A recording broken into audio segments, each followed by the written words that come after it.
बिस्मिल्लाहिर्रहमानिर्रहीम। आज का लेक्चर ओ लेवल की सेकंड बुक D2 के ऊपर है। इसकी एक्सरसाइज 6B को सॉल्व कर रहे हैं। आज के लेक्चर में एक्सरसाइज 6B का क्वेश्चन नंबर 3 शामिल है।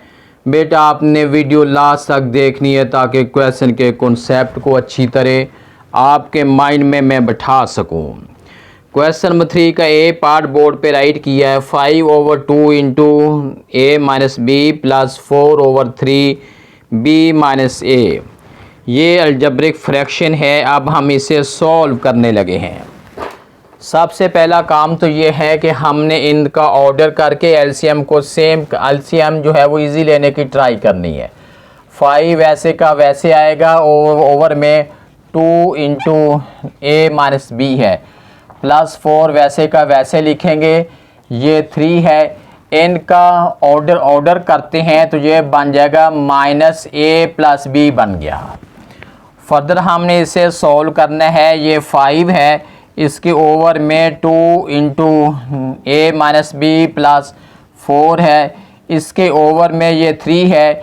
इन दोनों में से मल्टीप्लाई -1 जो है ये कॉमन ले रहा हूँ। रिमेनिंग जो है ए माइनस बी है। फर्दर हमने सॉल्व करना है। ये 5 है, इसके ओवर में 2 है, 2 into A minus B plus 4 है। ये मल्टीप्लाई होके -3 इंटू ए माइनस बी है। अब फर्दर हमने सॉल्व यूँ करना है कि ये नीचे माइनस है, ये ऊपर शिफ्ट हो जाएगा। ये हम इसको यूँ लिखेंगे 5/2 इंटू ए माइनस बी। उसके बाद है माइनस है -4/3 इंटू ए माइनस बी। आप जो है ये देखें ए माइनस बी है और 2 को 3 से मल्टीप्लाई करते हैं 6 इंटू ए माइनस बी। ये एलसीएम है। अब रूल क्या कहता है? रूल ये कहता है कि एलसीएम के ऊपर डिनोमिनेटर को डिवाइड करना है। जो आंसर निकलेगा उस आंसर को हमने 5 से मल्टीप्लाई करना है।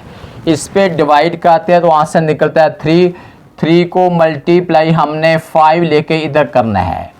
उसके बाद जब इस वैल्यू को इसके ऊपर डिवाइड करते हैं तो आंसर जो 2 निकलता है, 2 को न्यूमरेटर 4 से मल्टीप्लाई करना है। आगे हमने करना है, ये हो जाएगा 15 है। 15 माइनस 8 ओवर में है 6 इंटू ए माइनस बी है। 15 में से 8 को सब्ट्रैक्ट करते हैं 7 है, ओवर में ए माइनस बी है। हमने क्वेश्चन नंबर 3 के ए पार्ट को सॉल्व किया है। जी बेटे, अब हम क्वेश्चन 3 के बी पार्ट को सॉल्व करते हैं। वैल्यू मैंने बोर्ड पे राइट कर दी है। सबसे पहले हमने इक्वल का साइन लगाना है। उसके बाद लिखेंगे C-1/3C -7 इनका ऑर्डर करना है हमने -6C पहले और 14 बाद में राइट करते हैं। उसके बाद हमने यूँ सॉल्व करना है। C-1 है, ओवर में है 3C -7। उसके बाद है -1 इन दोनों वैल्यू में से -2 को कॉमन लेते हैं। रिमेनिंग जो है 3C -7 है। फर्दर हम यूँ सॉल्व करते हैं। C-1 ओवर में लिखेंगे 3C -7।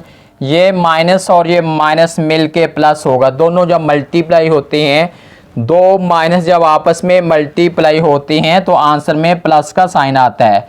2 इंटू बन गया है 3C -7 है। अब हम इस वैल्यू का एलसीएम लेते हैं। ये वैल्यू बन गई है C-1 ओवर में है 3C -7 प्लस 1/2 इंटू 3C -7 है।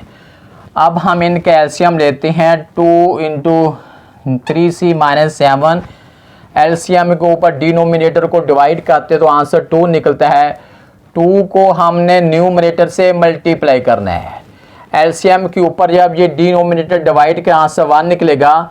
1 को 1 से मल्टीप्लाई किया तो 1 निकला है।